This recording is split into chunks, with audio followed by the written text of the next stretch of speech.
मैं हूं सुधीर चौधरी और डीएनए में आपका स्वागत है। आप सब लोग इस समय कोरोना वायरस की वजह से मौत के साए में जी रहे हैं। इस वायरस ने आपकी जिंदगी को बदल कर रख दिया है और इस वायरस की वजह से पूरी दुनिया में 5.5 लाख लोगों की मौत हो चुकी है। इसलिए आज हम आपको उस जगह पर लेकर चलेंगे जिसे इस वायरस का जन्म स्थान माना जाता है। आज पहली बार दुनिया वुहान की उस वायरोलॉजी लैब की तस्वीर देखेगी जिसके बारे में कहा जाता है कि कोरोना वायरस फैलने की शुरुआत इसी लैब से हुई थी। वुहान की इस लैब को लेकर कई तरह की कॉन्स्पिरेसी थ्योरीज चल रही हैं और वो ये दावा करती हैं कि चीन ने इस वायरस को इसी लैब में एक जैविक हथियार के तौर पर विकसित किया था या फिर इस लैब में हुई किसी बड़ी दुर्घटना के बाद ये वायरस लीक हो गया था। कुछ लोग तो यह भी दावा करते हैं कि इस लैब में काम करने वाले वैज्ञानिक जिन जानवरों पर कोरोना वायरस का परीक्षण कर रहे थे उन्हें बाद में वुहान की वेट मार्केट में बेच दिया गया। लेकिन अब चीन ने वुहान की इस लैब की तस्वीरें जारी करके दुनिया को यह दिखाने की कोशिश की है कि यह लैब पूरी तरह सुरक्षित है। इस लैब के डायरेक्टर ने कहा है कि यहां एक मच्छर तक बिना इजाजत के प्रवेश नहीं कर सकता। लेकिन सवाल यह है कि चीन ने इस लैब की तस्वीरें 6 महीने के बाद जारी क्यों की हैं? आज इसी सवाल को आधार बनाकर हम चीन के दावों की पड़ताल करेंगे और इसके बाद हम आपको चीन की एक और लैब में लेकर चलेंगे। चीन की प्रोपेगेंडा फैलाने वाली लैब से निकली दुष्प्रचार की कुछ तस्वीरें आपको दिखाएंगे। चीन के पास बहुत सारी लैब्स हैं, कहीं पर वायरस निकलता है और कहीं से नकली तस्वीरें निकलती हैं। ये तस्वीरें दावा करती हैं कि चीन ने गलवान वैली में अपनी संप्रभुता की रक्षा की है और इस विवाद के लिए चीन नहीं बल्कि भारत की सेना जिम्मेदार है, क्योंकि भारत के सैनिक अंदर घुसे थे। चीन ने अपने सरकारी न्यूज चैनल पर आधे घंटे का एक विशेष कार्यक्रम प्रसारित करके अपने इस दुष्प्रचार को दुनिया तक पहुंचाने की कोशिश की है। लेकिन सच यह है कि चीन का सरकारी मीडिया गलवान में मिली हार को अपने देश की जनता से छिपाने की कोशिश कर रहा है ताकि उनके राष्ट्रपति शी जिनपिंग की कुर्सी बचाई जा सके। लेकिन आज हम आपको बताएंगे कि गलवान विवाद पर शी जिनपिंग ने कुछ हासिल करने की बजाय कैसे सब कुछ गंवा दिया, यानी गलवान की वजह से शी जिनपिंग ने सब कुछ गंवा दिया। और आखिर में हम शहीद कैप्टन विक्रम बत्रा को याद करेंगे। कैप्टन विक्रम बत्रा 21 वर्ष पहले आज ही के दिन कारगिल युद्ध के दौरान शहीद हो गए थे। तब उनकी उम्र सिर्फ 24 वर्ष थी। जिस उम्र में युवा जी भरकर पार्टी करना चाहते हैं, जीवन का आनंद लेना चाहते हैं, उस उम्र में कैप्टन विक्रम बत्रा ने देश के लिए, आपके लिए अपने प्राणों का बलिदान दे दिया। कैप्टन विक्रम बत्रा अक्सर ये कहा करते थे कि दिल मांगे मोर, लेकिन उनके इस स्लोगन का असली अर्थ क्या था आज हम आपको बताएंगे और यह भी समझने की कोशिश करेंगे कि क्या हम ऐसे नागरिक बन सकते हैं जिनकी खातिर विक्रम बत्रा जैसे वीर सैनिक खुशी खुशी अपनी जान न्यौछावर कर सकें। लेकिन सबसे पहले आज की तमाम बड़ी खबरें नॉनस्टॉप न्यूज में। लद्दाख में भारतीय सेना युद्ध अभ्यास करने जा रही है। इसमें भारत कम समय में अधिक सैनिकों की तैनाती का अभ्यास करेगा। अभ्यास के दौरान पैरा ड्रॉपिंग से सैनिकों को लेह के पास उतारा जाएगा। भारतीय सेना इस अभ्यास में अपनी क्षमता जांचेगी। एलएसी पर चीन से विवाद के बीच भारत और चीन की सीमा पर सड़क निर्माण में भी तेजी लाई जा रही है। रक्षा मंत्री राजनाथ सिंह ने बॉर्डर रोड ऑर्गेनाइजेशन के अधिकारियों के साथ बैठक में निर्देश दिया है। रक्षा मंत्री ने पाकिस्तान के साथ लगती लाइन ऑफ कंट्रोल पर भी इंफ्रास्ट्रक्चर बढ़ाने पर चर्चा की है। लद्दाख की गलवान घाटी में चीन की सेना के पीछे हटने के बाद कांग्रेस नेता राहुल गांधी ने सरकार और सेना पर अविश्वास जताया है। राहुल गांधी ने सीमा विवाद पर सरकार से 3 सवाल पूछे हैं। राहुल गांधी ने ट्वीट किया कि सीमा पर यथास्थिति बनाए रखने को लेकर दबाव क्यों नहीं डाला गया, हमारी जमीन पर 20 जवानों की हत्या पर चीन को सफाई देने का मौका क्यों दिया गया और भारत के बयान में गलवान घाटी में हमारी क्षेत्रीय संप्रभुता का जिक्र क्यों नहीं। 15 जून को जिस जगह पर भारत और चीन की सेना के बीच झड़प हुई थी वहां से कल चीन की सेना के पीछे हटने की खबर आई थी। नेपाल के विवादित नक्शे पर भारत का समर्थन करने वाली नेपाल की सांसद सरिता गिरी पर उनकी पार्टी ने एक तरफा कार्रवाई की है। नेपाल की जनता समाजवादी पार्टी ने सांसद सरिता गिरी को पार्टी से निकाल दिया है। साथ में ये भी सिफारिश की है कि उन्हें सांसद पद से हटा दिया जाए। सरिता गिरी ने भारत के 3 इलाकों को नेपाल के नक्शे में शामिल करने का विरोध किया था। उन्होंने संसद में कहा था कि ये भारत से संबंध बिगाड़ने के लिए चीन की साजिश का हिस्सा है। मैंने कहा है भारत और चीन दोनों देश के साथ संवाद करके बात आगे बढ़ाई जाए। और थोड़ी देर के बाद मीडिया ने भारतलाई नसोधिकन नक्शा बनाउने ये कह के प्रायोजित किया। उन्होंने भी उसी मंतव्य को पढ़ा है। भारत के बाद अब अमेरिका भी टिकटॉक समेत चीन के कई सोशल मीडिया ऐप पर पाबंदी लगाने पर विचार कर रहा है। अमेरिका इस पर जल्द फैसला ले सकता है। अमेरिका के विदेश मंत्री माइक पोम्पियो ने कहा कि लोगों को चीन के ऐप तभी इस्तेमाल करने चाहिए जब वो चीन की कम्युनिस्ट पार्टी को अपनी निजी जानकारियां सौंपना चाहते हों। पोम्पियो ने यह भी कहा कि चीन को लेकर अमेरिका अपनी नीतियों में बदलाव की जरूरत महसूस कर रहा है। कानपुर पुलिस के डिप्टी एसपी देवेंद्र मिश्र समेत 8 पुलिस वालों की हत्या के आरोपी विकास दुबे की तलाश में यूपी पुलिस ने 100 से ज्यादा टीमें लगाई हैं। पुलिस अब तक 4 लोगों को गिरफ्तार कर चुकी है। बदमाश विकास दुबे के करीबी जय वाजपेयी से एसटीएफ ने पूछताछ की। पुलिस ने कहा है कि विकास दुबे के पकड़े जाने तक वो शांति से नहीं बैठेगी। विकास दुबे को पकड़वाने पर इनाम बढ़ाकर 2.5 लाख कर दिया गया है। जब तक हम विकास दुबे और उनके साथियों को गिरफ्तार नहीं कर लेते, जब तक उनको हम कानून के शिकंजे में नहीं लेंगे, तब तक हम लोग इसमें शांत नहीं बैठेंगे। 6 तारीख को पुलिस महानिदेशक स्तर से विकास दुबे पे 2.5 लाख रुपए की घोषणा की गई। योगी सरकार में राज्य मंत्री चंद्रिका उपाध्याय ने भी शहीद डिप्टी एसपी देवेंद्र मिश्र के परिवार से मिलकर कहा कि हत्यारों को बेहद सख्त सजा मिलेगी। देवेंद्र मिश्र की पत्नी ने योगी सरकार से दोनों बेटियों के लिए सरकारी नौकरी की मांग की है। अब मुझे बस अपनी दोनों लड़कियों की सर्विस चाहिए, एक सर्विस दूसरी सर्विस ही मुझे चाहिए लड़की की। सर बस आप यहाँ बस सीएम साहब तक बस मेरी कोई इतनी बात पहुँचा दे। मैंने पहुँचाया। सुशांत सिंह राजपूत की आत्महत्या के मामले की जांच जारी है।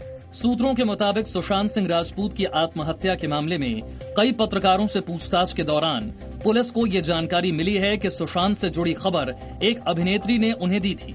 हालांकि इस अभिनेत्री से अब तक कोई पूछताछ नहीं की गई है, लेकिन जल्द ही अभिनेत्री का बयान दर्ज किया जा सकता है। पुलिस ये भी जानने की कोशिश कर रही है कि इस अभिनेत्री ने सुशांत से जुड़ी खबर किसी खास मकसद से तो नहीं दी थी। पुलिस ने सुशांत सिंह राजपूत की बिल्डिंग की सीसीटीवी फुटेज को भी कब्जे में ले लिया है। पुलिस को फॉरेंसिक रिपोर्ट का भी इंतजार है। इससे पहले कल फिल्म डायरेक्टर संजय लीला भंसाली से 3 घंटे पूछताछ की गई।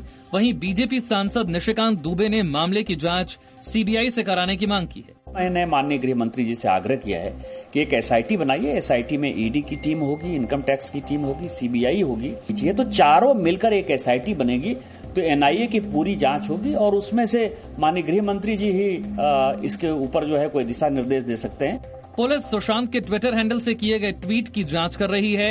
इन ट्वीट्स को सोशल मीडिया पर वायरल किया गया था।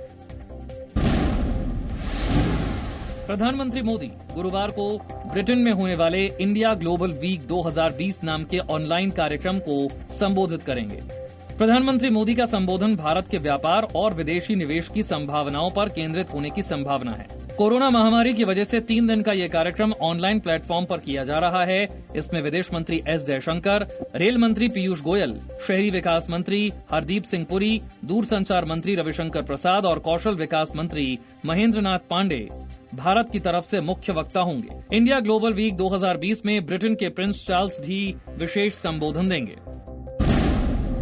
कोरोना वायरस से संक्रमण की वजह से सीबीएसई की बोर्ड परीक्षा के पाठ्यक्रम में 30% की कटौती की जाएगी। मानव संसाधन विकास मंत्री डॉक्टर रमेश पोखरियाल निशंक ने ट्वीट किया, सीखने की उपलब्धि के महत्व को ध्यान में रखते हुए फैसला लिया गया है कि सिलेबस को 30% तर्कसंगत बनाया जाएगा, लेकिन मुख्य अवधारणा बरकरार रहेगी। केंद्रीय मंत्री रमेश पोखरियाल निशंक ने यह भी बताया कि देश और दुनिया में अप्रत्याशित हालात की वजह से सीबीएसई को 9वीं से 12वीं तक के विद्यार्थियों के लिए पाठ्यक्रम का बोझ कम करने की सलाह दी गई थी।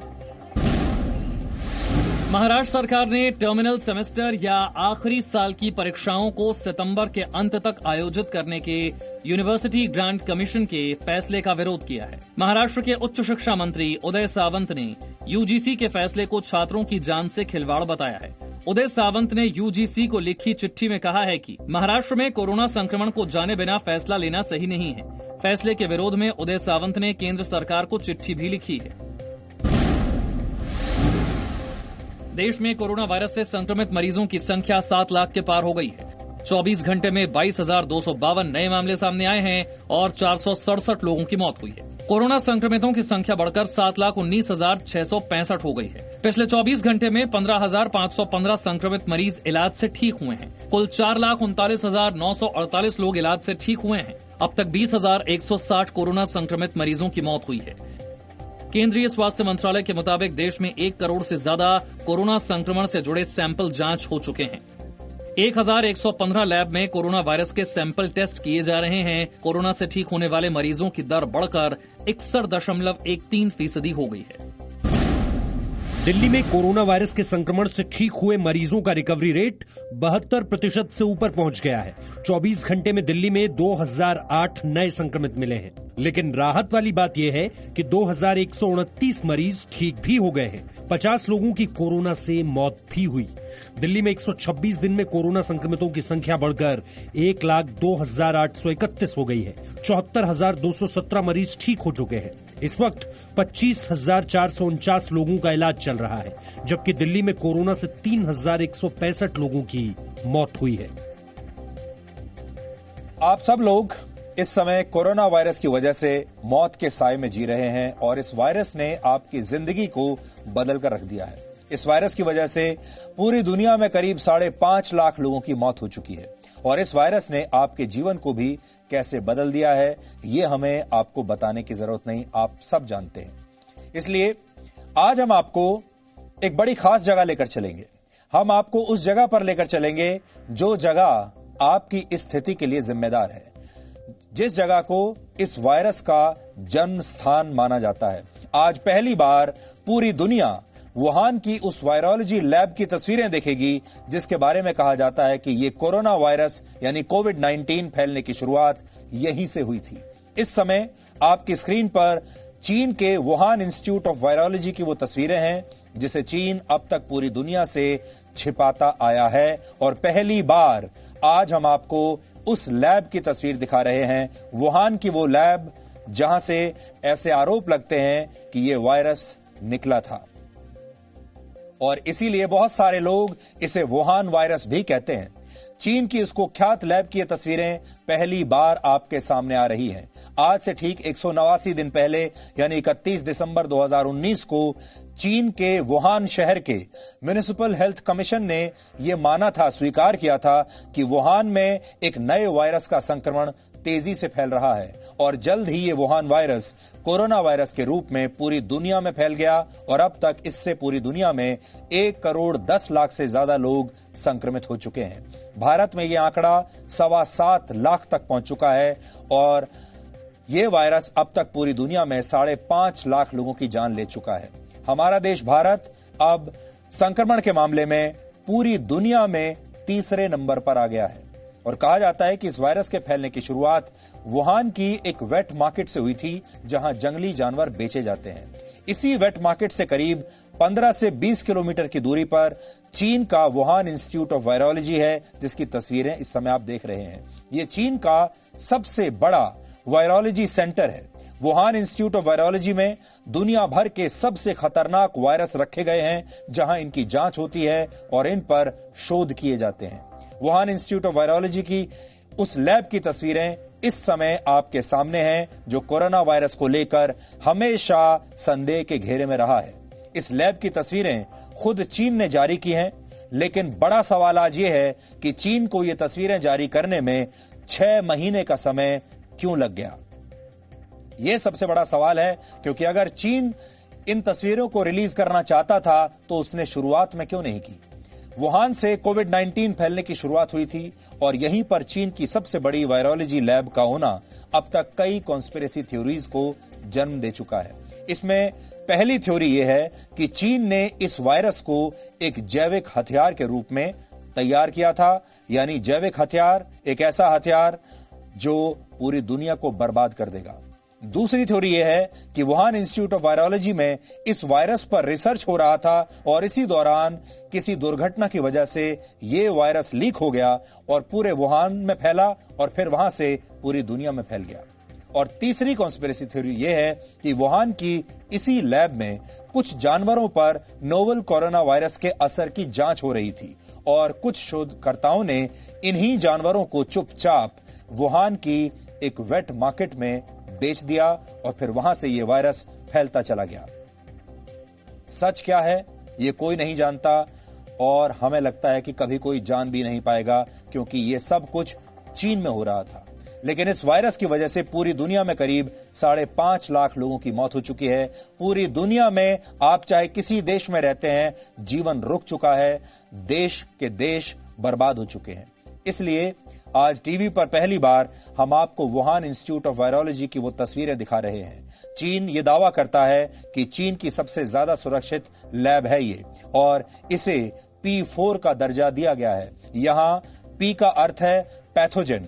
पैथोजन अलग अलग वायरस, बैक्टीरिया और दूसरे इसी तरह के माइक्रो ऑर्गेनिज्म का सामूहिक नाम है जो बीमारियां फैलाने में सक्षम होते हैं। और इसके आगे लगने वाला 4 यानी P4 ये बताता है कि यहां सबसे खतरनाक स्तर के वायरस मौजूद हैं। अगर वायरस की जांच करने वाली किसी लैब के साथ P1 लिखा है तो इसका अर्थ है कि वहां खतरा कम है, और जैसे जैसे P के साथ 2, 3 या 4 लगता चला जाता है, खतरा भी उसी हिसाब से बढ़ने लगता है। इसके लिए इन लैब्स में जो सुरक्षा दी जाती है उसे भी 4 स्तरों में बांटा गया है। इसे बायोसेफ्टी लेवल का BSL कहते हैं। इसमें भी इसके आगे 4 लिखा होता है। जहां 4 लिखा है वहां की सुरक्षा और मानक सबसे उच्च स्तर के होते हैं, यानी जो 4 है वो सबसे उच्च स्तर का होता है। पूरी दुनिया में इस समय करीब 50 BSL 4 लैब्स हैं, जिनमें से वुहान इंस्टीट्यूट ऑफ वायरोलॉजी एक है। चीन ने अब इस लैब के अंदर की कुछ तस्वीरें जारी करके दुनिया को यह बताने की कोशिश की है कि यह लैब बिल्कुल सुरक्षित है और इस पर लग रहे आरोप बिल्कुल निराधार हैं। इस लैब के डायरेक्टर का दावा है कि बिना इजाजत के यहां मच्छर तक नहीं घुस सकता। लेकिन सच यह है कि इस लैब की सुरक्षा हमेशा से संदेह के घेरे में रही है। अमेरिका के मशहूर अखबार द वॉशिंगटन पोस्ट के हाथ लगे कुछ दस्तावेजों में यह दावा किया गया था कि इस लैब की सुरक्षा के मानक ठीक नहीं थे। ये लैब सुरक्षा के मानकों पर खरी नहीं उतरती।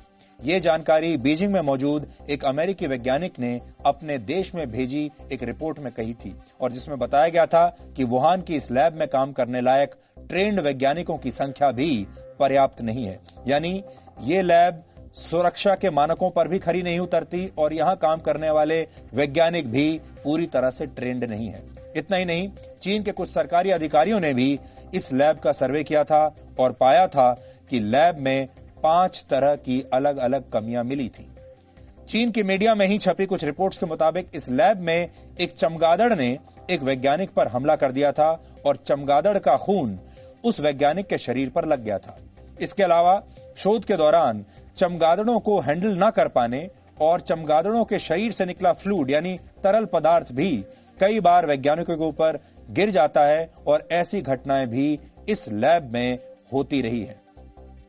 यह हाल तब है जब कोविड-19 समेत कई खतरनाक बीमारियों के लिए चमगादड़ों को ही जिम्मेदार माना जाता है।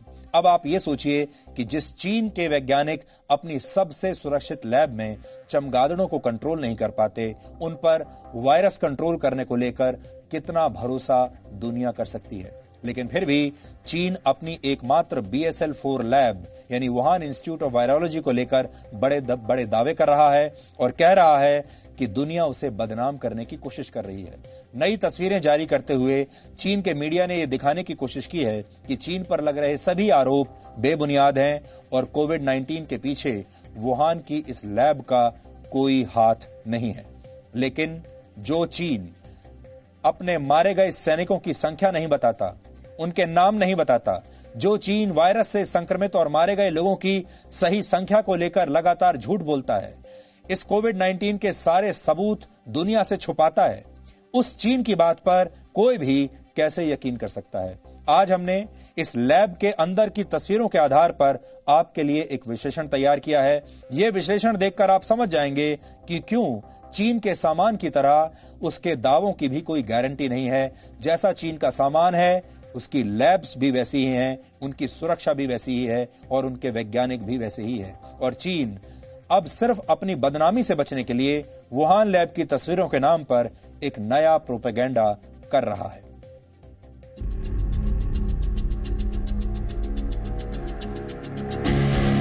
चीन के हुबेई प्रांत की राजधानी वुहान,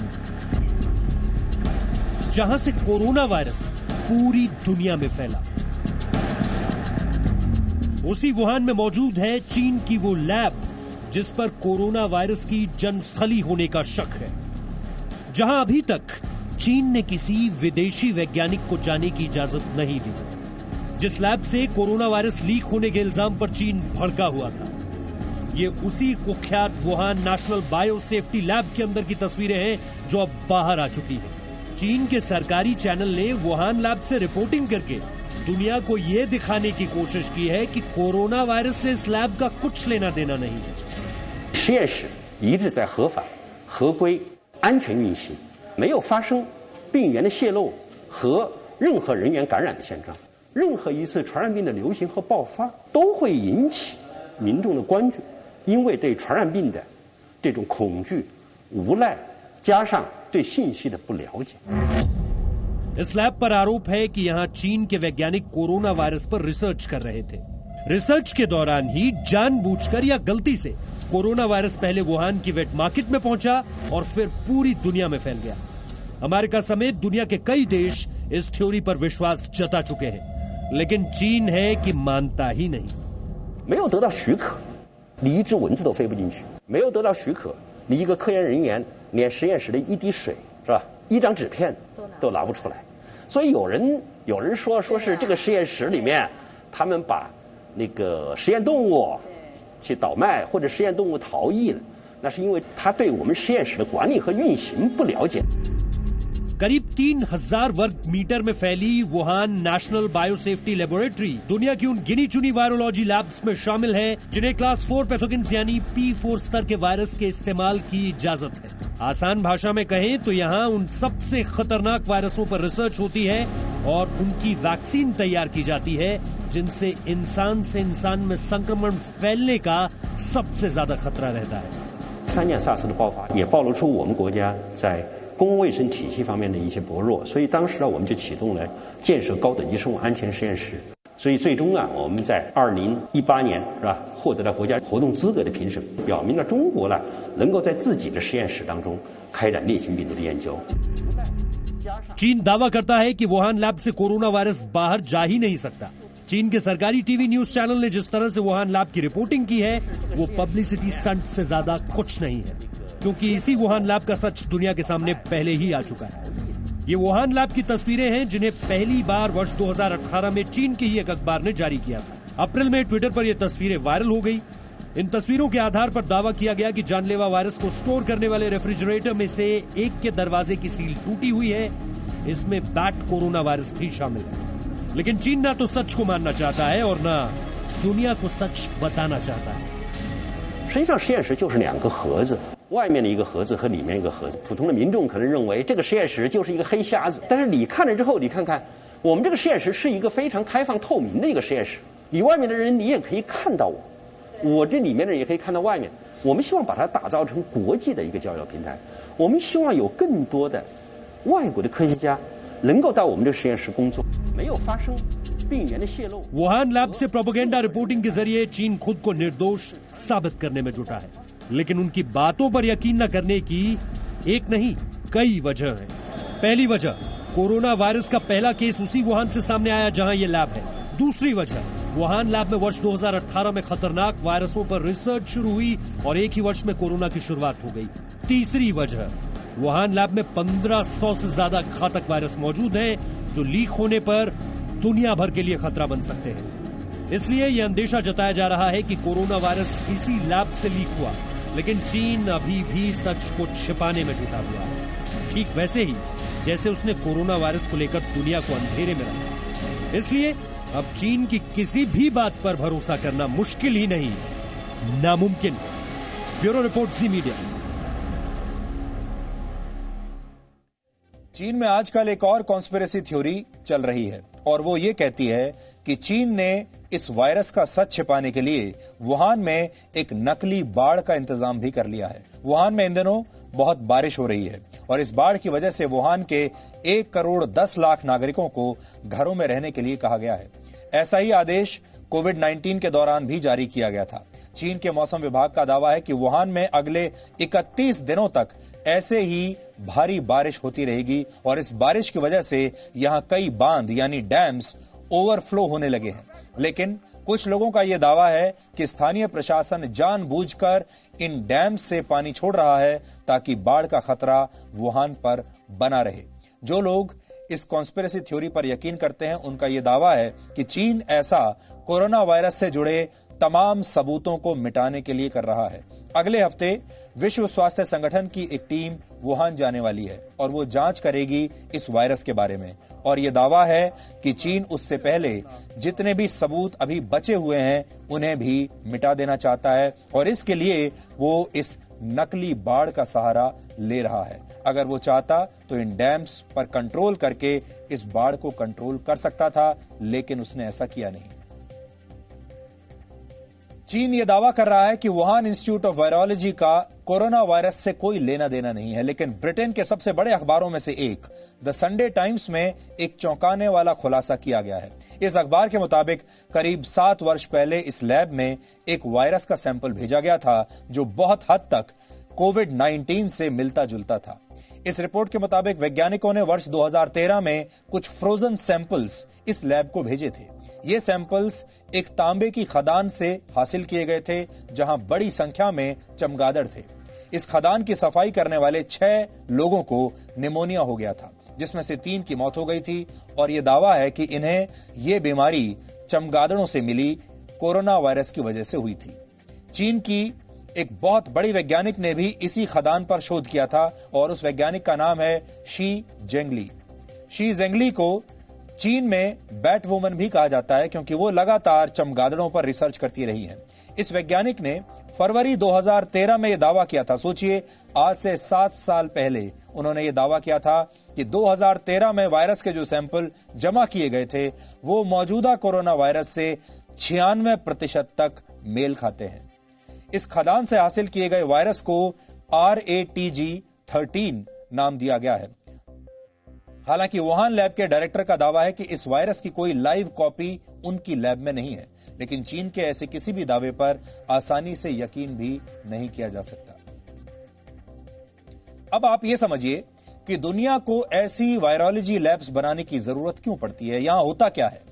बायोसेफ्टी लेवल 4 वाली लैब्स में दुनिया के सबसे खतरनाक वायरस पर रिसर्च की जाती है। इनमें इबोला, स्मॉलपॉक्स, प्लेग और दूसरी खतरनाक बीमारियां फैलाने वाले वायरस होते हैं। इनमें से ज्यादातर वायरस बहुत जानलेवा होते हैं।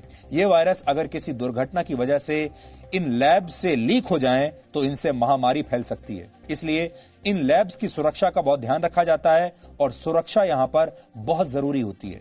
इन लैब्स में काम करने वाले वैज्ञानिकों और शोधकर्ताओं को पॉजिटिव प्रेशर प्रोटेक्टिव सूट्स पहनने होते हैं जिनसे इनका शरीर पूरी तरह से ढका हुआ होता है और अगर किसी वजह से इन सूट्स में कोई छेद हो जाए तो हवा अंदर जाने के बजाय बाहर की तरफ जाने लगती है ताकि इसे पहनने वाला व्यक्ति संक्रमण से बच पाए।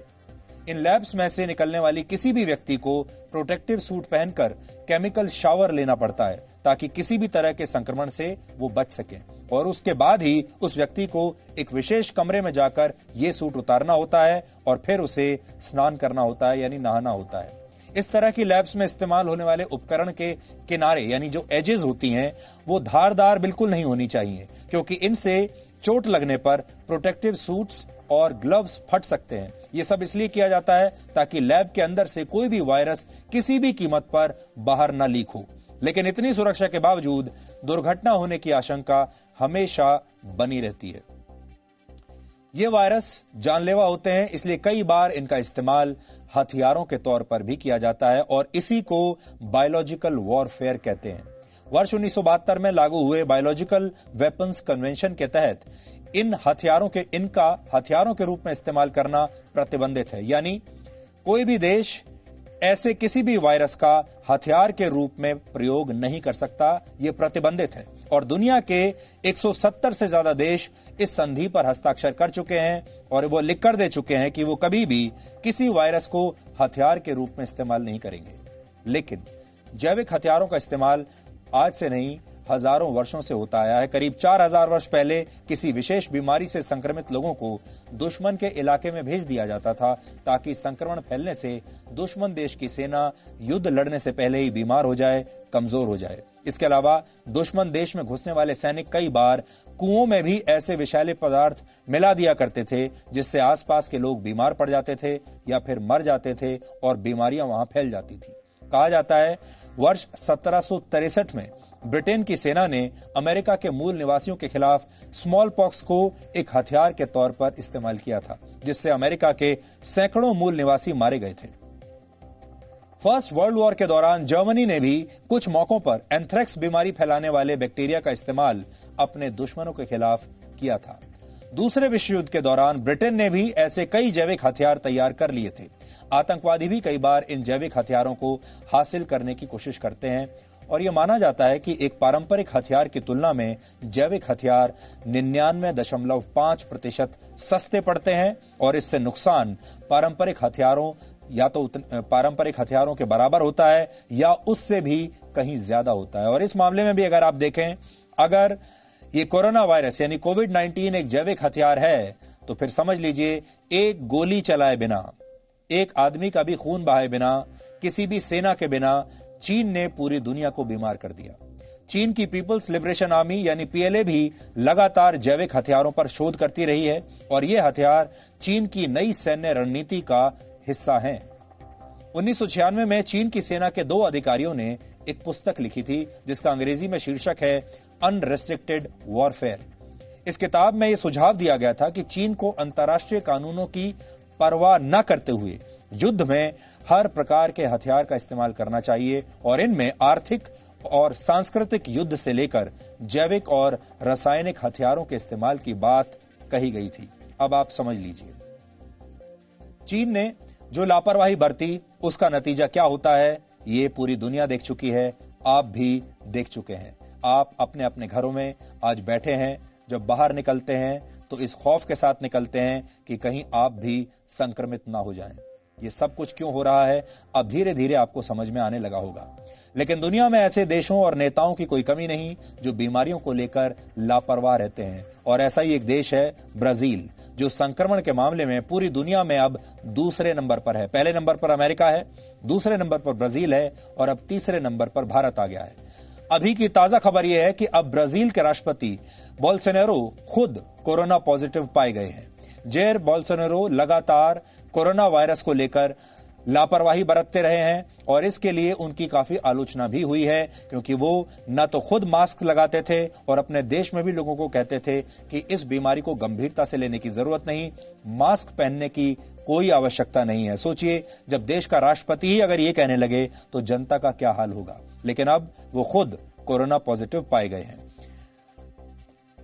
हमने अभी अभी आपको वुहान लैब की तस्वीरें दिखाई, अब हम आपको LAC की ताजा तस्वीरें दिखाते हैं। हमारे पास अब से थोड़ी देर पहले कुछ ताजा सैटेलाइट तस्वीरें आई हैं जिनसे यह पता चल रहा है कि गलवान घाटी में चीन ने टकराव वाली जगह को पूरी तरह से खाली कर दिया है। चीन की सेना अपने टेंट उखाड़ चुकी है और वहां से अपने सैनिकों को, अपने ट्रक और दूसरे सैन्य साजो सामान को वापस ले जा चुकी है। एक तस्वीर जो अभी आप देखेंगे वो 28 जून की है, जिसमें गलवान घाटी में टकराव वाली जगह पर चीन की सेना की स्थिति दिख रही है। यहां पर आप देख सकते हैं और यह तस्वीर है जो इस समय आपकी स्क्रीन पर है 28 जून की। यहां अगर आप ये देखेंगे, जो हमने इस जगह एरो लगाए हैं 3, यहां पर आपको चीन की सेना के साजो सामान दिखाई देंगे, उनके टेंट्स दिखाई देंगे और इस सैटेलाइट तस्वीर में यह भी दिखाई दे रहा है कि चीन की सेना यहां पर मौजूद है। यानी 28 जून को इन स्थानों पर चीन की मौजूदगी साफ दिखाई दे रही है इस सैटेलाइट द्वारा ली गई तस्वीर में। अब दूसरी तस्वीर देखिए, यह तस्वीर कल की है यानी 6 जुलाई की, जिसमें वही इलाका अब खाली दिखाई दे रहा है। कल यानी सोमवार को ही यह पता चला था कि चीन की सेना गलवान घाटी, हॉट स्प्रिंग्स और गोगरा के इलाके में LAC के पास से अपने सैन्य साजो सामान को कुछ किलोमीटर तक पीछे ले जा रही है। और जो ताजा तस्वीर आपको दिख रही है ये 6 जुलाई की है। इसमें वही इलाके जहां 28 जून को आपको चीन की सेना दिख रही थी, यहां इस तस्वीर में वो इलाके अब खाली नजर आ रहे हैं। हालांकि ये कहा गया था कि भारतीय सेना 72 घंटे तक इसे वेरीफाई करेगी, क्योंकि चीन पर कोई भरोसा नहीं कर सकता। लेकिन अब ऐसा दिख रहा है कि चीन LAC पर पीछे हटा है। ये नई सैटेलाइट तस्वीरें अमेरिका की space infrastructure and earth intelligence company Maxar technologies ने जारी की हैं। 6 जुलाई की इन सैटेलाइट तस्वीरों का विश्लेषण करने पर यह अनुमान लगाया जा रहा है कि चीन की सेना LAC पर करीब 1.5 किलोमीटर तक पीछे हटी है। लाइन ऑफ एक्चुअल कंट्रोल यानी LAC पर चीन अपने टेंट, अपने सैनिक और साजो सामान लेकर पीछे जा रहा है, लेकिन प्रोपेगेंडा चीन में पीछे नहीं जा रहा है। चीन के अंदर कुछ और ही चल रहा है। कल से LAC पर दोनों देशों की सेनाओं के पीछे हटने की प्रक्रिया शुरू हुई थी और कल से ही चीन अपने देश में अपने जनता के बीच यह दुष्प्रचार कर रहा है कि LAC पर चीन नहीं बल्कि भारत ने आक्रमण किया था और चीन तो सिर्फ अपनी संप्रभुता की रक्षा कर रहा है। यानी उसका यह कहना है कि LAC का जो उल्लंघन है वो भारत के सैनिकों ने किया था। चीन के एक सरकारी टीवी चैनल CCTV4 पर कल आधे घंटे का एक कार्यक्रम प्रसारित किया गया, जिसमें यह चर्चा हुई कि चीन ने गलवान घाटी में कैसे अपनी संप्रभुता की रक्षा करने की है और कैसे हालात को स्थिर बनाया है। चीन ऐसा दुष्प्रचार क्यों कर रहा है, उसकी क्या मजबूरी है, यह हम आपको आगे बताएंगे। लेकिन उससे पहले आपको गलवान घाटी की वो तस्वीरें दिखाते हैं जो अब तक आपने देखी नहीं। अब तक आपने गलवान घाटी को नक्शे पर देखा है या फिर वहां की सैटेलाइट तस्वीरें देखी हैं, वैसी तस्वीरें जैसी अभी हमने आपको दिखाई थी। लेकिन पहली बार गलवान घाटी की असली तस्वीरें आप टीवी स्क्रीन पर देख रहे हैं। ये तस्वीरें चीन के सरकारी टीवी चैनल CCTV4 के उसी कार्यक्रम में दिखाई गई हैं जो कल प्रसारित हुआ था। इन तस्वीरों के जरिए चीन अपने देश के लोगों को यह बताने की कोशिश कर रहा है कि कैसे गलवान घाटी में भारत का रवैया आक्रामक था। और चीन का यह कहना है कि ये जो तस्वीरें हैं ये भारत के सैनिकों की हैं। ये गलवान घाटी की तस्वीरें हैं, ये उसी जगह की पहली हाई डेफिनेशन तस्वीरें हैं जहां संघर्ष हुआ था। और चीन इन तस्वीरों को यह कहकर अपने देश के लोगों को दिखा रहा है कि ये सारी जो तस्वीरों में जो सैनिक दिख रहे हैं ये भारत के सैनिक हैं और चीन के सैनिक नहीं बल्कि भारत के सैनिक चीन की सीमा में घुस आए थे और सबूत के तौर पर चीन ये तस्वीरें दिखा रहा है। लेकिन हमें जो जानकारी मिली है वो ये है कि ये तस्वीरें कई महीने पुरानी हैं और ये भारतीय क्षेत्र की तस्वीरें हैं जहां भारत के सैनिक अपना निर्माण कर रहे हैं। CCTV4 के कार्यक्रम में दिखाई गई इन तस्वीरों में बड़ी संख्या में आपने जैसे देखा भारतीय सेना के जवान दिख रहे हैं जो शायद एक पुल बनाकर गलवान नदी को पार कर रहे हैं। यह पुल पेट्रोलिंग पॉइंट 14 तक पहुंचने के लिए बनाया गया था। आपको याद होगा इसी पेट्रोलिंग पॉइंट 14 पर 15 जून की रात को भारत और चीन के सैनिकों के बीच हिंसक टकराव हुआ था। पहाड़ों के बीच तेज बहाव वाली नदी और बड़े बड़े पत्थरों को देखकर आपको इस इलाके की भौगोलिक स्थिति का भी अंदाजा हो गया होगा कि कितनी मुश्किल परिस्थितियों में हमारी सेना के जवान यहां पर डटे रहते हैं और इन्हीं के हौसलों ने चीन को पीछे हटने पर मजबूर कर दिया। इसलिए अब चीन अपना सारा गुस्सा उस दुष्प्रचार के जरिए निकाल रहा है जिसमें भारत पर ही LAC पार करने और वहां पर निर्माण कार्य करने का आरोप लगाया गया है। CCTV4 के इस कार्यक्रम में कुछ सैटेलाइट तस्वीरें भी दिखाई गई। इनके जरिए चीन अपने देश के लोगों को यह बता रहा है कि LAC पर चीन की तरफ यानी चीन के नियंत्रण वाले इलाके में भारतीय सेना ने 3 कैंप बना लिए थे। और इसी में यह भी दिखाया गया है कि पेट्रोलिंग पॉइंट 14 पर भारतीय सेना ने एक हेलीपैड भी बना लिया है। ये तस्वीरें कब की हैं इसके बारे में चीन के सरकारी टीवी चैनल में कुछ नहीं बताया गया, लेकिन हमें जो जानकारी मिली है वो ये है कि ये तस्वीरें पुरानी हैं।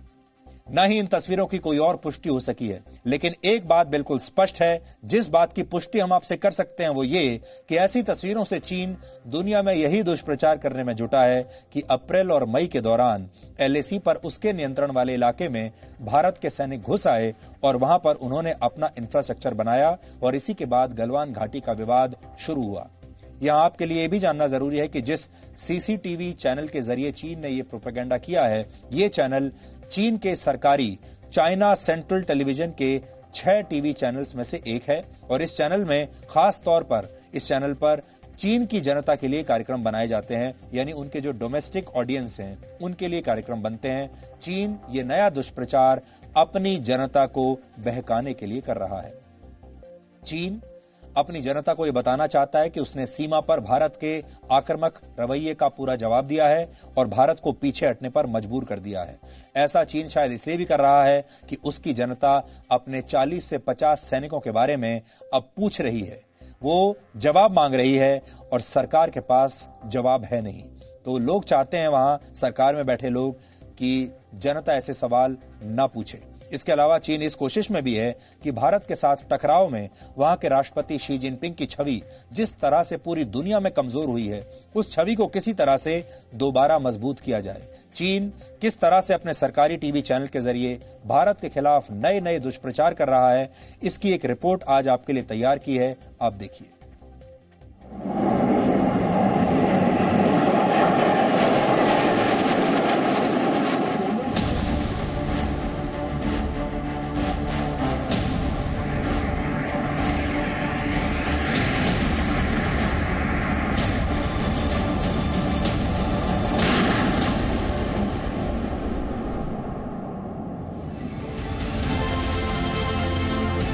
भारत के संकल्प के आगे चीन को झुकना पड़ा और LAC से पीछे हटना पड़ा। लेकिन चीन अब अपनी जनता को और दुनिया को क्या मुंह दिखाएगा? इसी सवाल का जवाब ढूंढते हुए चीन ने भारत के खिलाफ नया झूठ फैलाना शुरू कर दिया है।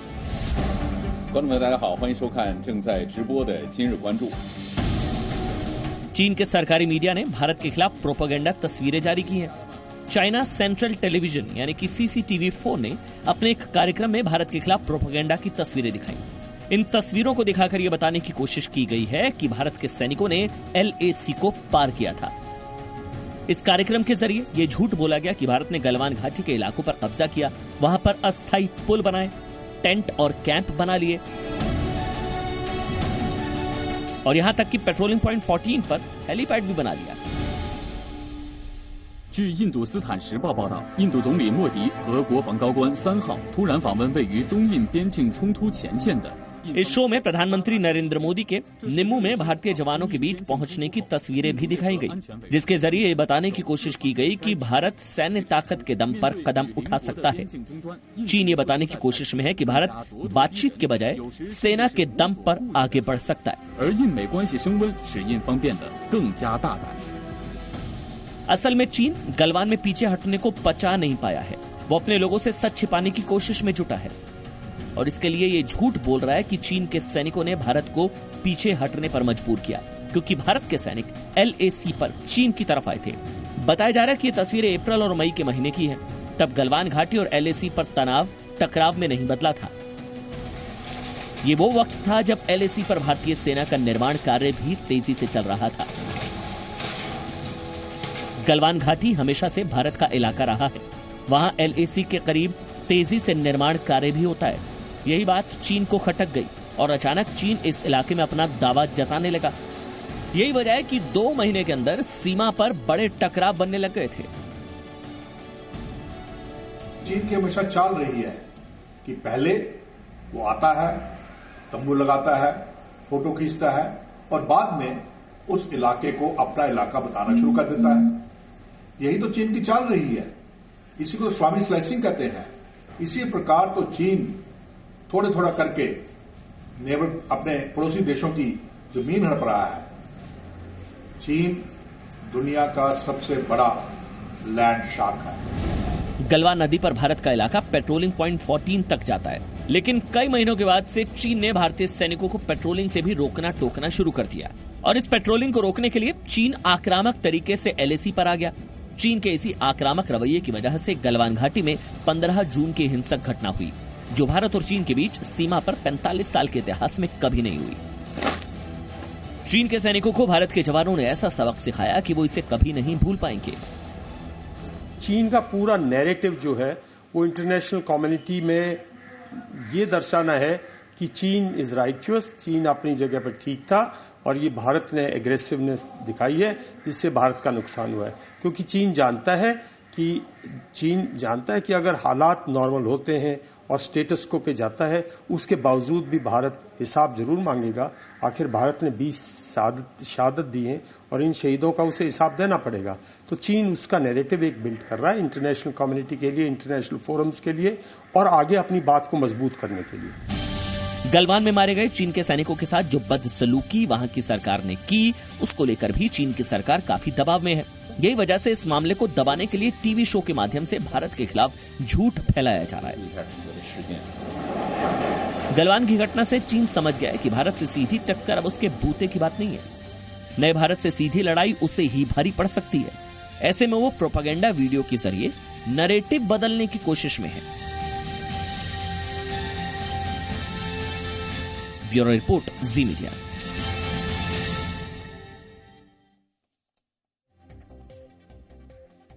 चीन के बारे में अब यह कहा जा रहा है कि भारत के साथ टकराव करके चीन के राष्ट्रपति शी जिनपिंग को आखिर क्या मिला, ये सब करके उन्होंने क्या हासिल किया है।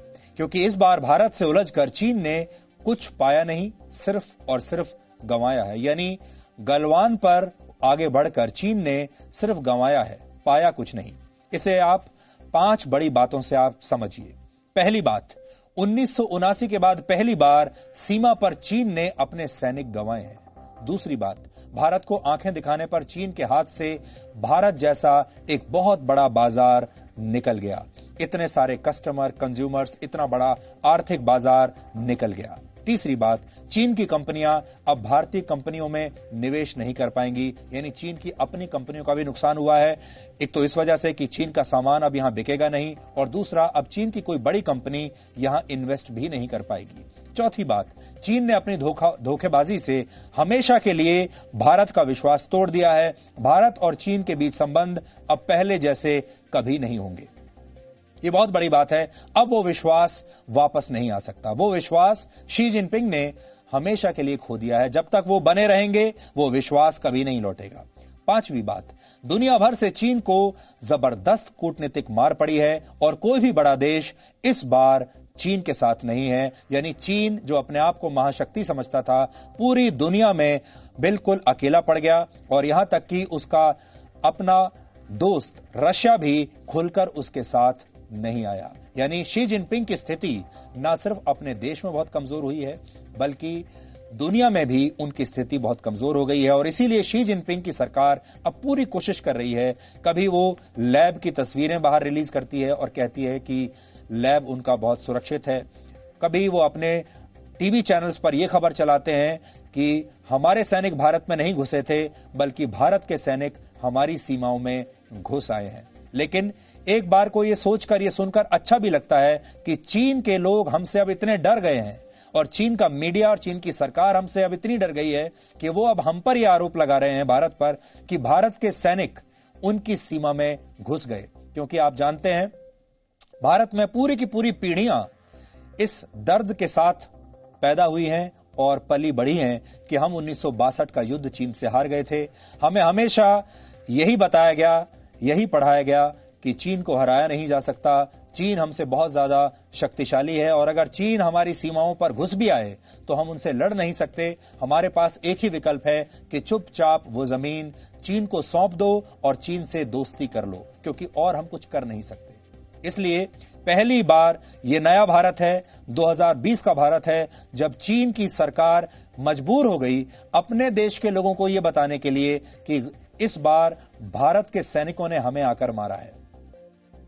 अब आप यह सोचिए कि अगर भारत, अमेरिका, यूरोप और खुद चीन के पड़ोसी देश पूरी तरह से चीन का बहिष्कार करना शुरू कर देंगे भारत की तरह, तो फिर चीन जैसे देश के पास बचेगा क्या, जिसकी फैक्ट्रीज दुनिया के इन्हीं बाजारों पर निर्भर हैं। इसके बाद तो चीन के पास सिर्फ पाकिस्तान, उत्तर कोरिया जैसे देश बचेंगे, और फिर चीन का हाल भी इन्हीं देशों के जैसा हो जाएगा।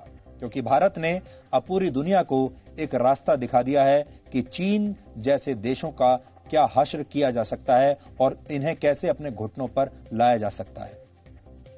अब हम कुवैत के उस प्रवासी कोटा बिल की बात करेंगे जिसकी वजह से 8 लाख भारतीयों को कुवैत छोड़ना पड़ सकता है। कुवैत की नेशनल असेंबली ने इस बिल के ड्राफ्ट को मंजूरी दे दी है, और ये एक बहुत बड़ी खबर है। अगर ये कानून बन गया तो कुवैत में प्रवासियों की संख्या 70% से घटकर 30% रह जाएगी, और सबसे बड़ा असर भारतीयों पर पड़ेगा। इस कानून के मुताबिक कुवैत की आबादी में प्रवासी भारतीयों की संख्या घटाकर 15% करने का लक्ष्य रखा गया है। फिलहाल कुवैत में भारतीयों की संख्या करीब 14.5 लाख है, और यह कुवैत की कुल आबादी के 30% से ज्यादा है। यानी अगर नया कानून लागू हो गया तो सिर्फ 7 लाख प्रवासी भारतीयों को ही कुवैत में रहने की अनुमति मिलेगी और बाकी के 7 से 8 लाख भारतीयों को कुवैत छोड़कर वापस भारत आना पड़ेगा। कुवैत सरकार ने देश में प्रवासी नागरिकों की संख्या को कम करने का यह फैसला ऐसे वक्त में लिया है जब कोरोना वायरस का असर कुवैत की अर्थव्यवस्था पर भी पड़ा है। कुवैत की 90% अर्थव्यवस्था मूल रूप से तेल के निर्यात पर निर्भर है और आप तो जानते हैं आजकल तेल का हाल बहुत बुरा है। कोरोना महामारी और लॉकडाउन की वजह से कच्चे तेल की मांग बहुत कम हो गई है। एक वक्त ऐसा भी आया जब अंतर्राष्ट्रीय बाजार में कच्चे तेल की कीमत कई जगहों पर 0 से भी नीचे यानी नेगेटिव में चली गई थी। इससे कुवैत की अर्थव्यवस्था को बहुत बड़ा नुकसान हुआ है और तेल से होने वाली कमाई के दम पर ही कुवैत की सरकार अपने नागरिकों को कई तरह की सब्सिडी दिया करती थी, कई तरह की सुविधाएं दिया करती थी। लेकिन अब हालात बदलने लगे हैं। कुवैत की सरकार के पास पैसा अब उतना रहा नहीं और वो चाहती है कि वहां के मूल नागरिकों को भी अब रोजगार मिले, यानी वो अब काम करके पैसा कमाएं, सब्सिडी ना लें। और जब कुवैत के नागरिक काम करने लगेंगे तो प्रवासियों को वापस लौटना होगा और यही काम इस बिल के जरिए किया जा रहा है। एक कारण यह भी है कि कोविड-19 की वजह से कुवैती नागरिकों के मन में प्रवासी विरोधी भावनाएं गहरी हो रही हैं। नए कानून के पीछे कुवैत सरकार का मकसद यह है कि कुवैत के स्थानीय नागरिकों को ज्यादा से ज्यादा नौकरियां मिल सके। इस कानून का असर कुवैत में काम करने वाले करीब 33 लाख प्रवासी नागरिकों पर पड़ेगा, लेकिन सबसे ज्यादा असर भारत के लोगों पर ही होने वाला है क्योंकि प्रवासियों में सबसे बड़ी संख्या भारतीयों की ही है। कुवैत में रहने वाले औसतन हर 2 में से 1 प्रवासी भारतीय है, जहां करीब 5.25 लाख भारतीय प्राइवेट सेक्टर में नौकरी करते हैं। 28,000 भारतीय नागरिक सरकारी नौकरियों में वहां पर हैं। कुवैत में काम करने वाले नागरिकों के आश्रितों की संख्या करीब 1,60,000 है। कुवैत के 23 भारतीय स्कूलों में करीब 60,000 भारतीय छात्र पढ़ते हैं। अगर कुवैत में प्रवासी कोटा बिल कानून बन गया तो सबसे ज्यादा खतरा उन प्रवासी भारतीयों को होगा जो वहां मजदूरी करते हैं और एक्सपर्ट्स ये बता रहे हैं कि कुवैत सरकार सबसे पहले उन प्रवासी नागरिकों को देश से बाहर भेजेगी जो या तो पूरी तरह से निरक्षर हैं या बहुत कम पढ़े लिखे हैं। कुवैत में निरक्षर प्रवासी नागरिकों की संख्या करीब 13 लाख है और इनमें भी भारतीय ही सबसे ज्यादा हैं। ये वो भारतीय हैं जो बेहतर भविष्य का सपना लेकर कुवैत गए थे। कुवैत में रहने वाले भारतीयों ने वर्ष 2018 में करीब 3,75,000 करोड़ रुपए की रकम अपने अपने घरों में भारत भेजी थी। लेकिन अब कुवैत में इनके भविष्य पर संकट आ गया है। ये वो भारतीय हैं जिन्होंने कुवैत की तरक्की में अपना बहुत योगदान दिया, लेकिन संकट की इस घड़ी में कुवैत की सरकार इनके एहसानों को भूलकर उन्हें वापस भारत भेजना चाहती है, अपने देश से बाहर निकाल देना चाहती है। यहां पर हम 4 मिनट का ब्रेक ले रहे हैं। इस ब्रेक के बाद हम आपको कैप्टन विक्रम बत्रा की शहादत की कहानी दिखाएंगे। आज हर युवा को वो कहानी देखनी चाहिए और ये समझने की कोशिश करेंगे हम कि क्या हम ऐसे नागरिक बन पाए हैं जिनकी खातिर विक्रम बत्रा जैसे वीर सैनिक खुशी खुशी अपनी जान न्यौछावर कर सकें। यानी एक नागरिक के तौर पर हमारे क्या कर्तव्य हैं, हमारी क्या ड्यूटी है, इस पर भी बात करेंगे।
अब हम देश के उस असली हीरो की बात करेंगे जिसने 21 वर्ष पहले अपने शब्दों से, अपनी वीरता से और अपने सर्वोच्च बलिदान से पूरे देश को गर्वान्वित किया था, गर्व से भर दिया था। आज पूरा देश कारगिल युद्ध के हीरो शहीद कैप्टन विक्रम बत्रा को याद कर रहा है। 21 वर्ष पहले आज ही के दिन कैप्टन विक्रम बत्रा कारगिल की चोटी .4875 को पाकिस्तान के कब्जे से खाली करवाते हुए शहीद हो गए थे। उस वक्त कैप्टन विक्रम बत्रा सिर्फ 24 वर्ष के थे। 1999 में जब पाकिस्तान की सेना ने कारगिल में चुपचाप घुसपैठ करके वहां की पहाड़ियों पर कब्जा कर लिया था और इसके बाद जब पाकिस्तानी सेना को खदेड़ने के लिए कारगिल युद्ध शुरू हुआ तो उस समय विक्रम बत्रा अपनी कमांडो ट्रेनिंग पूरी करके होली की छुट्टी पर हिमाचल प्रदेश के पालमपुर में अपने घर आए थे। युद्ध शुरू होने की सूचना मिलते ही कैप्टन बत्रा से उनके एक मित्र ने कहा था कि अब उन्हें भी वापस जाना होगा ये छुट्टियां छोड़कर, इसलिए वो अपना ख्याल रखें और सतर्क रहें। इस पर कैप्टन विक्रम बत्रा ने कहा था कि चिंता ना करो, मैं तिरंगे फहराकर लौटूंगा और तिरंगे में लिपट कर लौटूंगा, लेकिन मैं वापस जरूर आऊंगा। उनके ये शब्द आज भी लोग याद करते हैं। कारगिल युद्ध से पहले कैप्टन विक्रम बत्रा कश्मीर में ही 13 जम्मू कश्मीर राइफल्स में तैनात थे। घर से ड्यूटी पर लौटने के 18 दिन के बाद ही उनकी यूनिट को 19 जून 1999 को यह आदेश मिला कि कारगिल की चोटी .5140 को पाकिस्तान के कब्जे से खाली कराना है। ये कारगिल युद्ध में उनकी पहली बड़ी लड़ाई थी 24 वर्ष की उम्र में। कारगिल की चोटियों पर बैठी पाकिस्तानी सेना से लड़ाई आसान नहीं थी, लेकिन सधी हुई रणनीति और वीरता से कैप्टन विक्रम बत्रा और उनकी यूनिट ने .5140 की लड़ाई जीत ली और वहां पर तिरंगा फहरा दिया।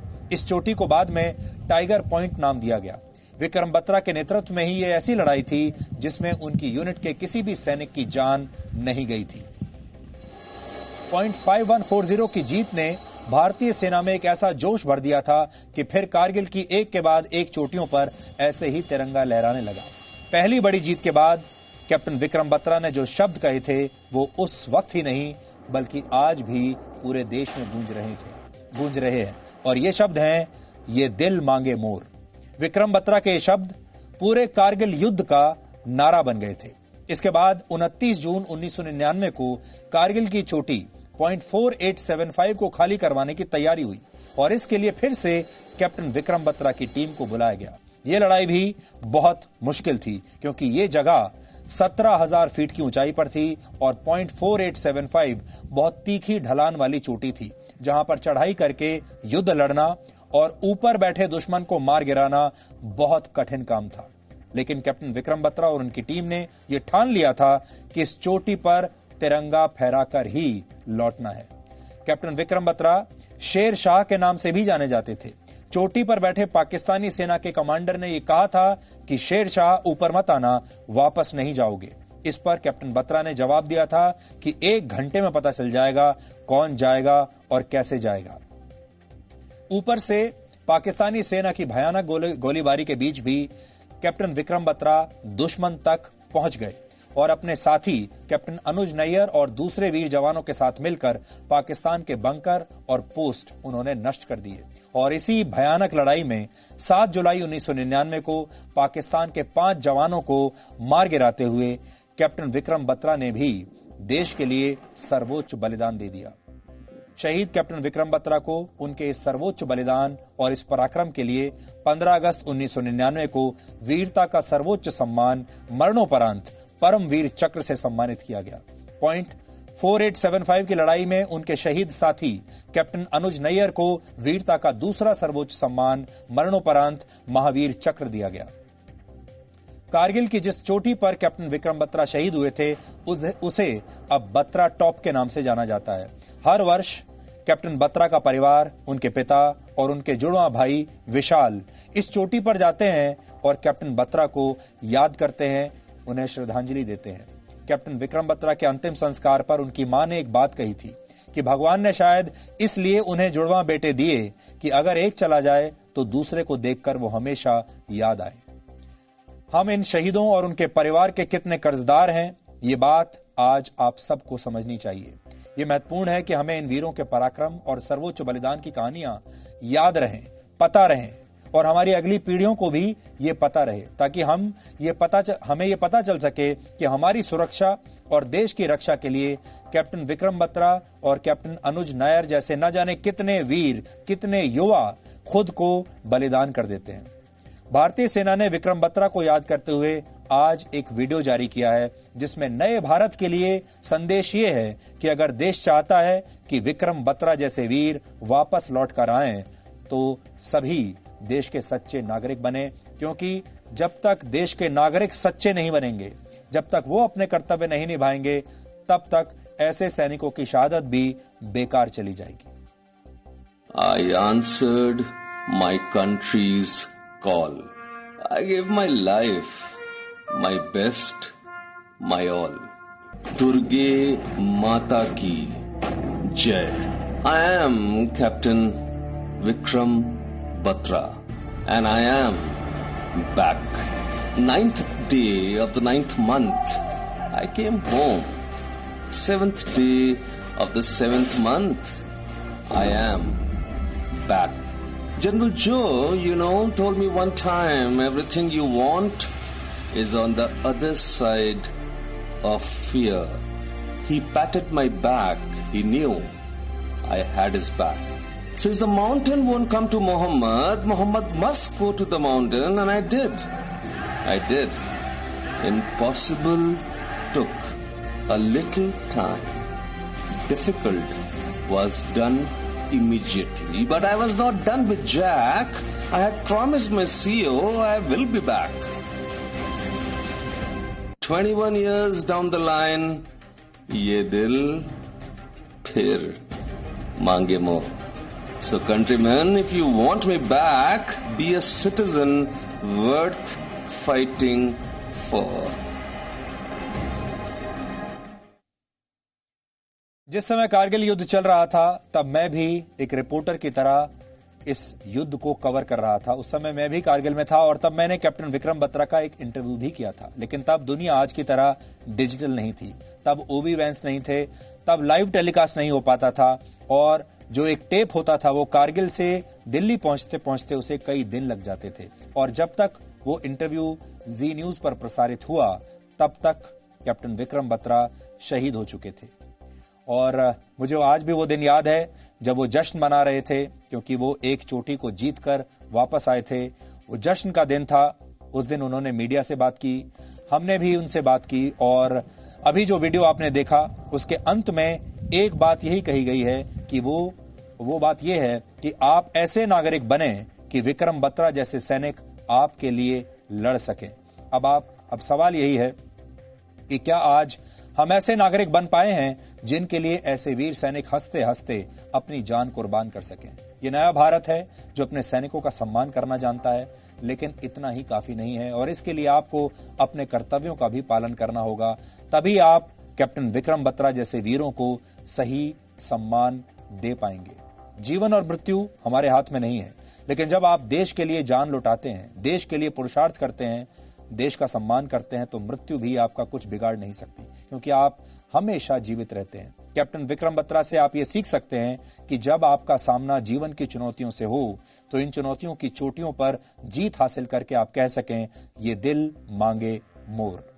जब उन्होंने ये शहादत दी थी, वो सिर्फ 24 वर्ष के थे और आपने देखा होगा आपके आसपास 24 वर्ष की आयु में कितने लोग ऐसे हैं जो देश के बारे में सोचते हैं, जो देश के लिए अपनी जान भी दे सकते हैं। इसलिए युवाओं को खास तौर पर इससे प्रेरणा लेनी चाहिए। और आपको ये भी बात बताना चाहते हैं, मैं आपको ये बात बताता हूं कि उस दिन विक्रम बत्रा का इंटरव्यू किया था, लेकिन वो इंटरव्यू आज हमारे पास है नहीं, क्योंकि दुर्भाग्य से उस समय जो लाइब्रेरीज थी वो डिजिटाइज्ड नहीं थी और वो इंटरव्यू कहीं इसी तरीके से हमारे पास नहीं रहा। इसलिए आज उस इंटरव्यू को मैं बहुत मिस कर रहा हूं।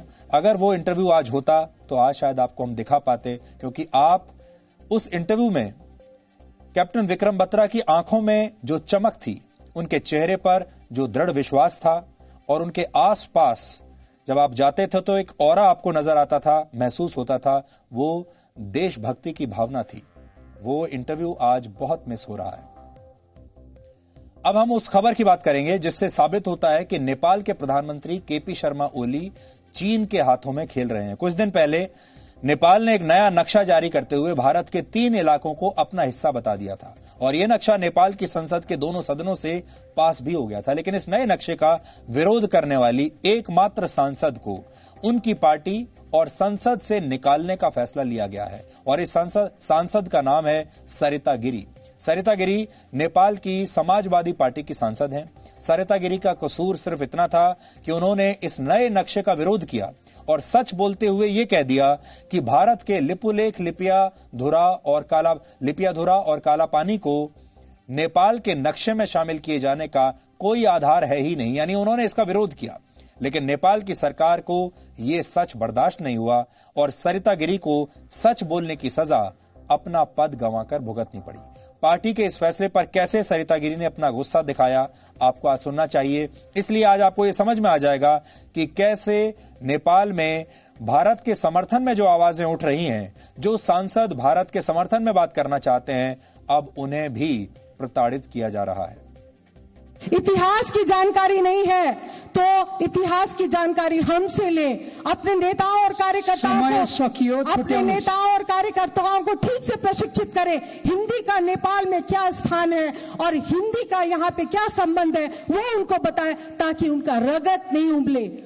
रगत बुद्ध के संतान का रगत नहीं उमलना चाहिए सभामुख महोदय, और रगत तो बहुत का उमलता है। जब मधेसी को भारतीय और भारतीय को मधेसी बनाया जाता है तो बहुत लोगों का खून उबलता है, लेकिन हम लोग ऐसे ही चांदी के चम्मच में हम लोगों को किसी ने सभासद का सदस्य नहीं दिया है।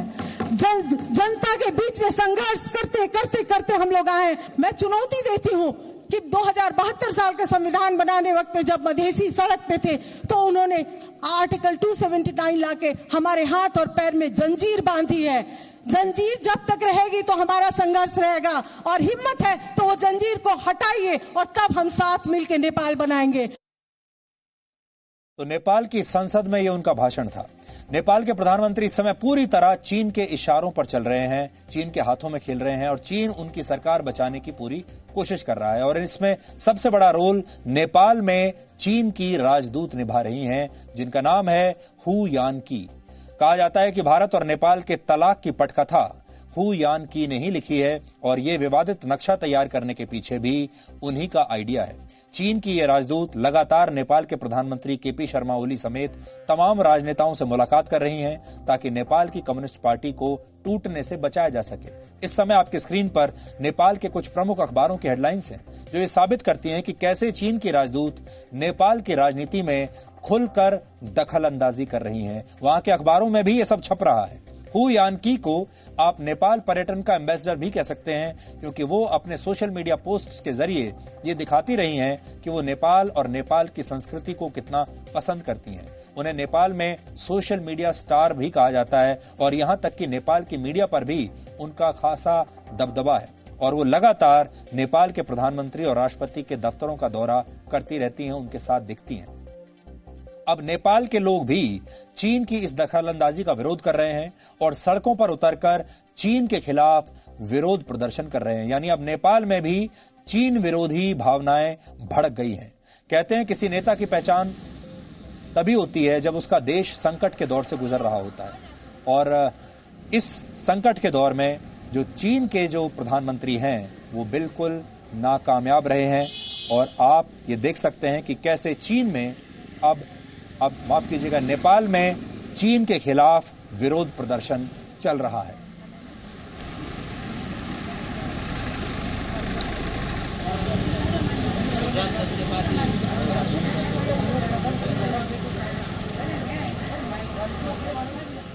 ये खबर आपको आज इसलिए दिखाई ताकि अब पूरी दुनिया को ये यकीन हो गया है। पहले लोग हैरान हो रहे थे कि नेपाल जैसे देश ने भारत के साथ इतने पुराने संबंधों को ऐसे तोड़ कैसे दिया। भारत ने तो हमेशा नेपाल की मदद की है, नेपाल के लोग भारत में रहते हैं, नेपाल के साथ हमारे इतने अच्छे संबंध रहे हैं। अब आपको ये समझ में आया होगा कि नेपाल को बहकाने वाला चीन है और ये चीन की रणनीति है कि एक तरफ चीन हमारी सीमा में घुसेगा, दूसरी तरफ वो नेपाल को हमारे खिलाफ भड़काएगा और नेपाल से कहेगा कि वो भी हमारी कुछ जमीन अपने नक्शे में डाल दे, और तीसरी उसकी रणनीति ये थी कि वो पाकिस्तान के जरिए भी भारत के ऊपर दबाव डाले। यानी 3 तरफ से भारत को घेरने की तैयारी थी। लेकिन जिस तरीके से भारत ने चीन को एक्सपोज किया पहले, और अब आज आपने देखा होगा नेपाल में भी चीन की पोल खुल गई है। कोविड-19 ने दुनिया के तमाम शक्तिशाली नेताओं की बहुत बड़ी परीक्षा ली है, लेकिन प्रधानमंत्री नरेंद्र मोदी ने इस दौरान बहुत अच्छा काम किया है और इसकी तारीफ अब पूरी दुनिया कर रही है। अंतर्राष्ट्रीय पोलिंग एजेंसी मॉर्निंग कंसल्ट ने दुनिया भर के कई नेताओं की अप्रूवल रेटिंग इस दौरान जारी की है। इस ओपिनियन पोल के मुताबिक भारत के 74% लोगों को प्रधानमंत्री मोदी के नेतृत्व पर यकीन है, और इस मामले में उन्होंने अमेरिका के राष्ट्रपति डोनाल्ड ट्रंप और ब्रिटेन के प्रधानमंत्री बोरिस जॉनसन को भी पीछे छोड़ दिया है। यानी अगर अप्रूवल रेटिंग्स की बात करें तो पूरी दुनिया में नरेंद्र मोदी सबसे ज्यादा अप्रूवल रेटिंग लेने वाले नेता हैं, जिनकी रेटिंग लगातार ऊपर गई है। बाकी के जितने भी बड़े नेता हैं उनकी रेटिंग्स लगातार नीचे गई है, वो लोकप्रियता के पायदान पर नीचे गिरे हैं, जबकि नरेंद्र मोदी की जो लोकप्रियता है वो इस दौरान ऊपर गई है, वो ज्यादा लोकप्रिय हुए हैं। और यहां पर यह भी ध्यान देने वाली बात होगी कि इस दौरान भारत एक नहीं 2 फ्रंट पर लड़ रहा था। एक फ्रंट था कोरोना वायरस का और दूसरा था चीन का। इसी पोल के आधार पर एक अंतर्राष्ट्रीय अखबार द फाइनेंशियल टाइम्स ने एक रिपोर्ट में लिखा है कि मुश्किल के इस दौर में मोदी की मसीहा जैसी छवि में भारत के लोगों का भरोसा आज भी कायम है, जो कि बहुत बड़ी बात है।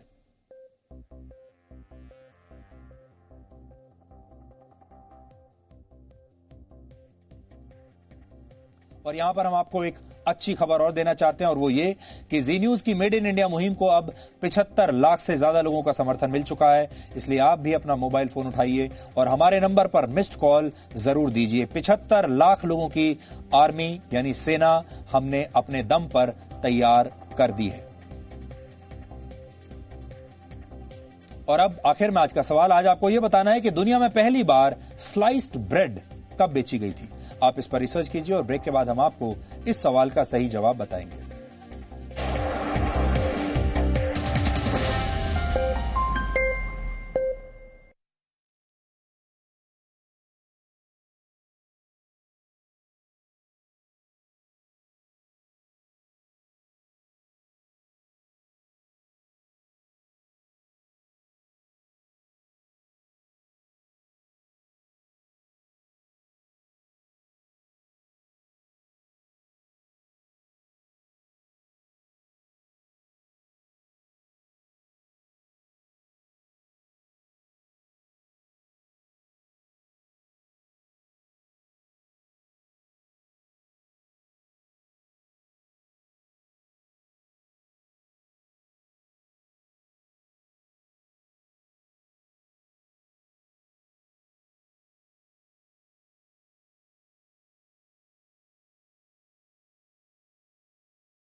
और अब आखिर में देखते हैं कि आज के इतिहास में क्या लिखा है। वर्ष 1928 में आज पहली बार अमेरिका की एक बेकिंग कंपनी ने स्लाइस्ड ब्रेड बेची थी। अमेरिकी आविष्कारक ओटो फेडरिक रोवेडर ने वर्ष 1912 में ब्रेड को स्लाइस करने वाली एक मशीन का आविष्कार किया था। हालांकि इस मशीन के प्रोटोटाइप्स आग लगने की वजह से पूरी तरह से जल गए थे, जिसके बाद 1928 तक दोबारा इस मशीन को बनाया गया। इस आविष्कार को दुनिया भर की बेकिंग इंडस्ट्री के लिए एक क्रांतिकारी कदम माना जाता है। वर्ष 1985 में आज ही के दिन जर्मनी के बोरिस बेकर दुनिया के सबसे सम्मानित टेनिस टूर्नामेंट विंबलडन को जीतने वाले सबसे कम उम्र के खिलाड़ी बन गए थे। उस समय बोरिस बेकर की उम्र सिर्फ 17 वर्ष थी। वर्ष 1999 में रिटायर होने से पहले बोरिस बेकर ने 6 ग्रैंड स्लैम टाइटल्स जीते। इसके अलावा उन्होंने 1992 में हुए ओलंपिक्स के मेंस डबल्स में भी गोल्ड मेडल जीता था। कुल मिलाकर 15 साल के अपने करियर में बोरिस बेकर ने 49 खिताब जीते, लेकिन आजकल उनकी आर्थिक हालत ठीक नहीं चल रही है। मशहूर जासूसी किरदार शेरलॉक होम्स की रचना करने वाले लेखक सर आर्थर कॉनन डॉयल का निधन आज ही के दिन वर्ष 1930 में हुआ था। शेरलॉक होम्स इकलौता ऐसा किरदार है जिसे फिल्मी पर्दे पर सबसे ज्यादा बार निभाया गया है। करीब 200 फिल्मों में 70 से ज्यादा अलग अलग अभिनेताओं ने पूरी दुनिया में इस किरदार को निभाया है। वर्ष 2005 में आज ही के दिन लंदन में मेट्रो रेल सिस्टम सहित 4 जगहों पर हुए सीरियल बम धमाकों में 52 लोगों की मौत हो गई थी और 700 लोग घायल हुए थे। ये काम 4 फिदायीन आतंकवादियों ने किया था। इन चारों में से 3 ब्रिटेन के ही नागरिक थे। वर्ष 2006 में आज ही के दिन वाइल्ड ब्लैक राइनोसोरस यानी काले गैंडे को अत्यधिक शिकार के कारण विलुप्त प्रजाति मान लिया गया था। ये बात एक अंतर्राष्ट्रीय सर्वे के जरिए पहली बार सामने आई थी। हालांकि काले गैंडे के विलुप्त होने की आधिकारिक घोषणा इसके भी 5 वर्ष बाद की गई। और जैसा कि हम आपको आज बता चुके हैं, आज ही के दिन वर्ष 1999 में कारगिल युद्ध के दौरान कैप्टन विक्रम बत्रा शहीद हुए थे। अद्भुत साहस के साथ दुश्मनों की गोलियों का सामना करते हुए उन्होंने अपने साथी सैनिकों की जान बचाई थी और कारगिल में देश के लिए अपने जीवन का बलिदान किया। कारगिल की एक बहुत महत्वपूर्ण पीक 5140 को पाकिस्तानी सेना से मुक्त करवाने का जिम्मा कैप्टन विक्रम बत्रा को ही दिया गया था और बेहद दुर्गम क्षेत्र होने के बावजूद, कठिन लड़ाई के बावजूद कैप्टन विक्रम बत्रा ने अपने साथियों के साथ इस चोटी को अपने कब्जे में ले लिया था। वर्ष 1896 में आज ही के दिन पहली बार भारत में कोई फिल्म दिखाई गई थी। मशहूर फ्रेंच सिनेमाटोग्राफर्स लूमियर ब्रदर्स ने मुंबई के वॉटसन होटल में एक फिल्म की स्क्रीनिंग का इंतजाम किया था। उस वक्त एक साथ 6 फिल्मों की स्क्रीनिंग की गई थी और एक टिकट की कीमत ₹1 रखी गई थी। उस दौर में एक अखबार ने इसे सदी का सबसे बड़ा चमत्कार घोषित किया था। तो डीएनए में आज इतना ही। अब आपसे हमारी मुलाकात होगी कल रात 9 बजे। तब तक आप खुश रहिए, सुरक्षित रहिए, स्वस्थ रहिए। नमस्कार।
इस वक्त की बड़ी खबर बता दें आपको, यूपी एसटीएफ के डीआईजी अनंत देव का तबादला कर दिया गया है। गैंगस्टर विकास दुबे के मामले में यह बड़ी कार्रवाई हुई है। अनंत देव को यूपी एसटीएफ से अब हटा दिया गया। अनंत देव को पीएसी मुरादाबाद भेजा गया। विकास दुबे के सहयोगी के साथ अनंत देव की फोटो वायरल हो रही थी। विकास दुबे का सहयोगी जिसके साथ अनंत देव की फोटो वायरल हो रही थी, शहीद सीओ देवेंद्र मिश्र ने अनंत देव से विनय तिवारी और विकास दुबे के संबंधों की शिकायत भी की थी।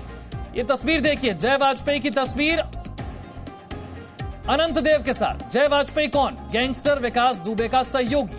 उसकी तस्वीर अनंत देव के साथ, और अब अनंत देव को यूपी एसटीएफ से हटा दिया गया।